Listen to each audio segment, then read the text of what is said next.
Hi folks, welcome back to the second part of our recording. Here what we're going to look at is calculation of consolidated retained earnings to begin year 5. And as I said earlier, we need to calculate this number because we're doing a consolidated statement of changes in equity. So we need to know the opening balances of all of our consolidated balances in accounts in the equity section at the beginning of year 5 so that we can do a reconciliation through to the end of year 5. So let's begin. Now, you'll remember we left off here talking a little bit about the calculation of consolidated net income. And if you recall, we mentioned that we're going to use this $87,312, which is the parent's shareholders' share of consolidated net income, add it to whatever we calculate here at the beginning of the year for consolidated retained earnings in order to help us come up with, but not completely come up with, the balance in our ending consolidated retained earnings account. So let's begin to look at our opening balance consolidated for our retained earnings account. One of the strange things about this question really was the fact that they had mentioned to you at the end of year 5 we had retained earnings that for each separate entity that were charged or had dividends deducted from them during the year, but there was no income added in there. But now, since we want to calculate the opening balance of consolidated retained earnings at the beginning of year 5, we have to kind of imagine that the dividends for year 5 would have been declared after these opening balances were assessed. So therefore, what we're going to have to do then is add back to calculate or to start off with our separate entity retained earnings balances. We're going to have to add back the dividend that we would have declared during the year. So we're adding back the $12,000 to the separate entity retained earnings of the parent. Recall that when we calculate the opening balance of consolidated retained earnings at the beginning of any year, we adjust P's retained earnings as well as S's retained earnings so that we get them correctly stated at the beginning of the year. How would we do that? Well, first of all, we have to add back the dividends here because those were deducted in year 5. So we have to add them back because we haven't gone through year 5 yet. So for the parent, we start off with $113,000. But don't forget, the ending balance at the end of year 4 of its retained earnings contained profit that the consolidated entity can't book. So the reason why we're making this adjustment to deduct that profit is you'll remember earlier in the question we did this calculation for our opening inventory that was packing some profit in it. This is the amount that we're recognizing into year 5 consolidated income. So by definition, when we're calculating the opening balance of consolidated retained earnings, we have to shift it out of the retained earnings balance and into income for the subsequent year. Don't forget, this represents an adjustment that we're making to the opening balance of the parent's retained earnings because this is profit that can't legitimately be booked by the consolidated entity, right? So we have to adjust it out. So we'd get adjusted retained earnings of $112,280. Now what we need to do is we need to look at the retained earnings of the sub.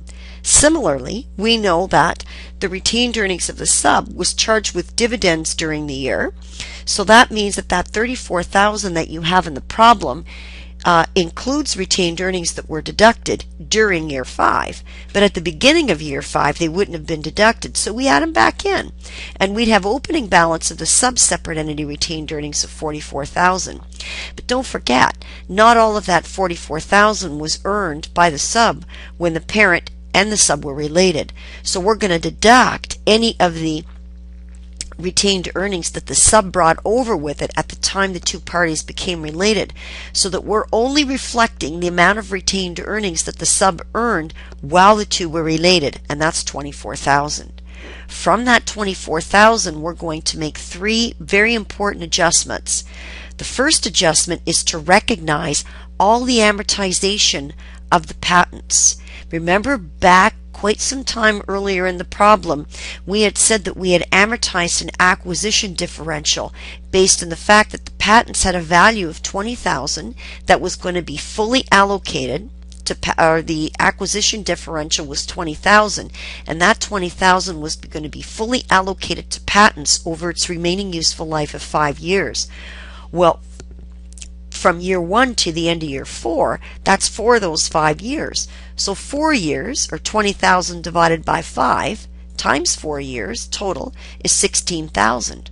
So that would have been adjusting our calculation of consolidated net income every year from years 1 to 4. So that's going to show up in the consolidated balance of retained earnings, right? So therefore, we have to adjust the amortization of the patents, which is a cumulative adjustment, because don't forget, retained earnings represents cumulative income. So consolidated retainings represents cumulative consolidated income. And each year, when we calculated consolidated income, go back and prove it to yourself, we adjusted the subs income every year for patent amortization. So cumulatively, we would have done that for 4 years previous to year 5, right? Don't forget that land gain. Here it comes up again. Notice it's not adjusting income because the income was booked in year 3 when the sub sold it. That ship has sailed. We can't go adjusting in year 5, year 3 income, but we know that income separate entity got closed out to the sub's retained earnings. So because that gain can't be legitimately booked by the consolidated entity, we're going to adjust it figuratively, not literally, out of the sub's retained earnings balance so that we get it only to represent what we can include consolidated. So we're going to adjust that gain out. We also have to look at adjusting the profit and opening inventory. Don't forget, at the beginning of year 5, we said there was $1,680 in after-tax profit that was booked in year 4 by the sub, but it still can't be realized until year 5 when that inventory that the parent is still holding is sold by outside to third parties by the parent. As of this date, January 1st, year 5, it hasn't. To go back to convince yourself of the numbers, go back and look here. Opening inventory S was selling. Parent still hasn't sold 7,000 of that inventory, which is packing 40% profit. Before taxes, $2,800. Sub is booked $1,680 that cannot legitimately be booked by the consolidated entity until sometime in year 5. Don't forget, right now we are at the beginning of year 5, so it can't be taken in. So therefore, we have adjustments to remove, not literally, just figuratively, from the sub's retained earnings, $23,680. Compared to the post-acquisition retained earnings of the sub, we have an increase of $320 for retained earnings, but P only owns 90% of that sub. So we can only take our share, which is 90%, $288, add it to the parents adjusted retained earnings. So we're going to get consolidated retained earnings at the beginning of year 5 of $112,568. Now it's to this number that we will add the parent's share of the consolidated income in order to help us calculate the ending balance of consolidated retained earnings. Now that we've got the opening balance of consolidated retained earnings, we're now going to start to calculate the non-controlling interest balance at the beginning of year 5. Now I'm not going to show both methods because I want to keep this video short, but like I said, I am going to do the one method, which is the one that I prefer to use, but again, it's up to you guys. I'm going to use the one that starts with calculating the non-controlling interest at the beginning of year 5, starting with S's shareholders' equity.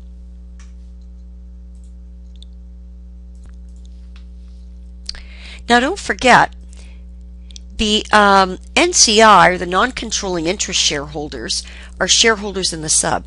They get their share of the sub's equity, okay, when we calculate non-controlling interest.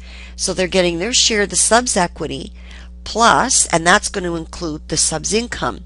So what we would normally do is we would calculate what S's shareholders' equity is that non-controlling interest will share in at the date at which we're calculating NCI. This is at January 1, year 5, and we know that the common shares of the sub were 60,000 and the retained earnings at the beginning of year 5 were 44,000. All right. Now, how did we get that? Well, again, if you go back up here, We know the retained earnings of the sub was $44,000. We used that number when we calculated our consolidated retained earnings again at the beginning of year 5, right? The $60,000 was given to us in the question for retained earnings. That was for common shares. That was the value of common shares for S at the date the two became related, and throughout from years 1 to 4 there have been no new common shares issued, so we assume it's the same at the beginning of year 5. So now we know NCI will take its share of the sub's shareholders' equity at the beginning of year 5, but don't forget that retained earnings at the beginning of year 5 has some stuff that we wouldn't include in there. If we can't take our share of the land gain and we can't take our share of the $1,680, which was the year 4 profit that's still showing up in the retained earnings here, then neither can it be recognized by the NCI shareholders. So therefore, that land gain that's sitting in this value of retained earnings for the sub can't be allocated to the non-controlling interest. We couldn't even take it. Okay, when we were calculating our share, or we were calculating consolidated retained earnings, we couldn't take it. 90% is our share of the adjusted income, which subtracts out, or the adjusted retained earnings, which subtracts out that land gain. We can't recognize that. We can't recognize that. So how can the NCI shareholders be allocated their share of something that the parent shareholders can't be allocated their share of? So we take it out. So now that $760 comes out. So the adjusted shareholders' equity that the NCI shareholders can share in at the beginning of year 5 is $96,320. But don't forget, the NCI shareholders also get their share of the unamortized acquisition differential. Well, don't forget, the acquisition differential that we had here, we said it's $20,000, which was fully allocated to patents. This is what we allocated to patents from years 1 to 4 inclusive. So at the beginning of year 5, $4,000 has yet to be amortized. So now at the beginning of year 5, if we scroll back down here, the NCI shareholders is going to get its share of that too. So we have the book value of the sub plus the unamortized acquisition differential is $100,320, of which NCI gets its share, 10%. So the non-controlling interest, to start off our opening balance of that account for the consolidated statement of changes in shareholders' equity, is $10,032. So now what we can do is we can start putting together that statement. We have all of our opening balances. We have the opening balance of common shares, we have the opening balance of consolidated retained earnings, and we now have the opening balance of NCI. So now we can start to analyze what's going on to put together our statement. So let's begin. So now, if we scroll down here into our statement of changes in equity, we have 150,000 common shares. Don't forget, we're only including the common shares of the parent because these statements, these consolidated statements, are only being done for the shareholders of the parent, right? As well as creditors and anybody else who is interested in the parent's ownership interests, right? So we're only interested in the common shares of the parent. So now, and we've also calculated at the beginning of the year consolidated retained earnings to get a total of common shares and retained earnings so far of $262,568. Don't forget, we just calculated the opening balance of NCI. So far our opening balance for the consolidated statement of changes in equity is $272,600. So now what are we going to do? Well, we know there are no more common shares issued throughout the year, and so our common share account isn't going to be affected by what happened during the year. But our retained earnings and our NCI accounts are going to be, because don't forget, to this opening balance of retained earnings, we're going to add in the parent's share of consolidated net income, which we calculated up here to be $87,312. Right? Don't forget, we're doing this consolidated statement of changes in equity for the shareholders of the parent, so it makes sense that those shareholders would only be interested in the parent's share of consolidated net income. Notice the dividends that we're deducting in the retained earnings column, again, are the dividends that the parent itself declared to its own shareholders, and it doesn't include any dividends that the sub declared to pay to its shareholders, right? Because we're doing this for the parent. What the sub does, that's up to them to report, right? But we're only reporting on behalf of the parent. Now, notice in the NCI, so therefore, I guess I should just finish my thought. We have an ending balance of retained earnings of $187,880 consolidated. Now, we're just adding across here to get this total, right? So far, we're going to have consolidated balances.